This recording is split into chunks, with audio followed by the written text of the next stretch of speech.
There will never be a point in your time, in your life, where it's the right time to do a great thing.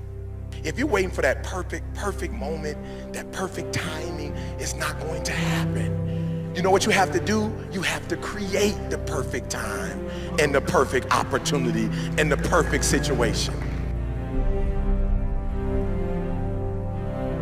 So that a lot of people become comfortable. They stop growing. They stop wanting anything. They become satisfied. People getting ready to go to jobs that they don't like. Jobs that are making them sick. You see, when you're not pursuing your goal, you are literally committing spiritual suicide.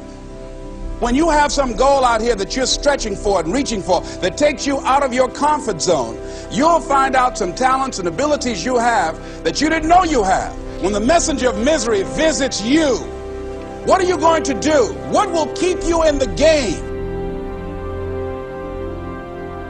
There are things that you think you'll never need to know, that you may only need to know one time in your life, but that could save your life because you had that knowledge. Unless you attempt to do something beyond that which you've already mastered, you will never grow. What is it that you looked at some point in time and you decided that you couldn't do it, that you talked yourself out of it?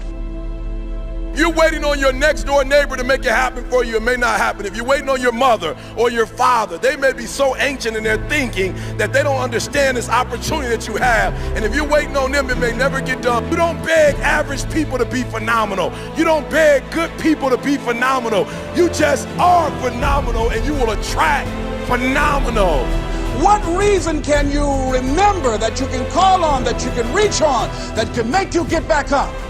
Find that reason. If you're not where you are, if you're not where you want to be, if you don't have what you want to have, if you're not where you think you should be at this particular place, it has nothing to do with the system, but it has everything to do with the fact that you're not making the sacrifice.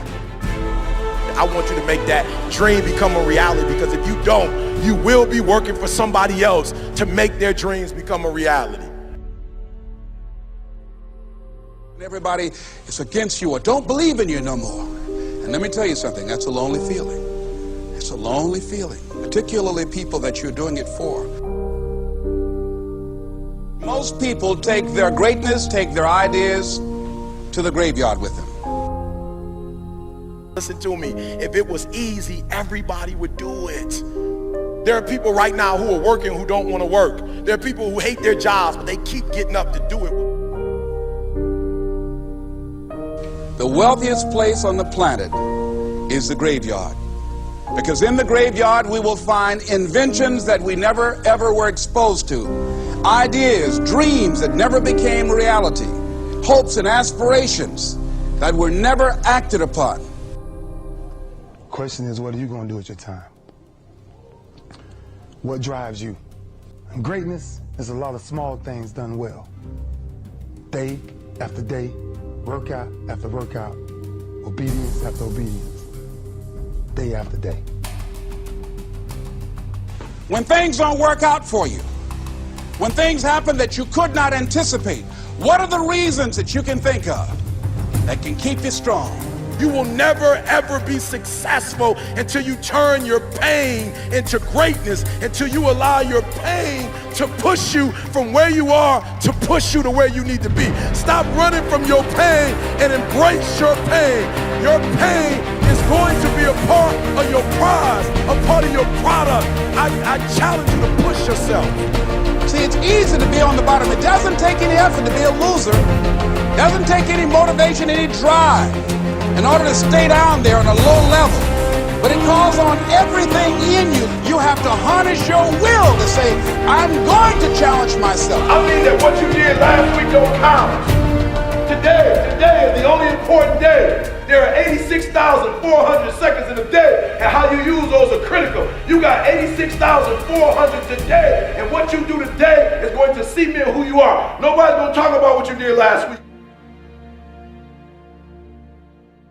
That the biggest enemy you have to deal with is yourself. There's an old African proverb that says, if there's no enemy within, the enemy outside can do us no harm.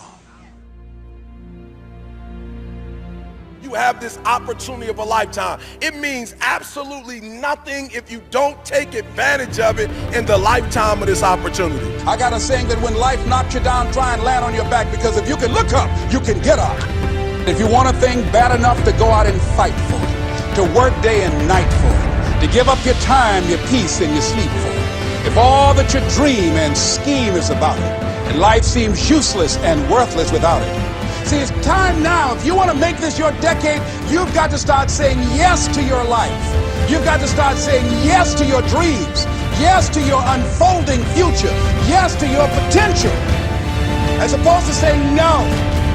When you die, die on E. Leave no dream left behind, guys. Leave no opportunity left behind. When you leave this earth, accomplish every single thing you can accomplish. Listen to me, you're going to be here one day, but you'll never get here if you give up, if you give in, if you quit. And finally, guys, you got to want to succeed as bad as you want to breathe.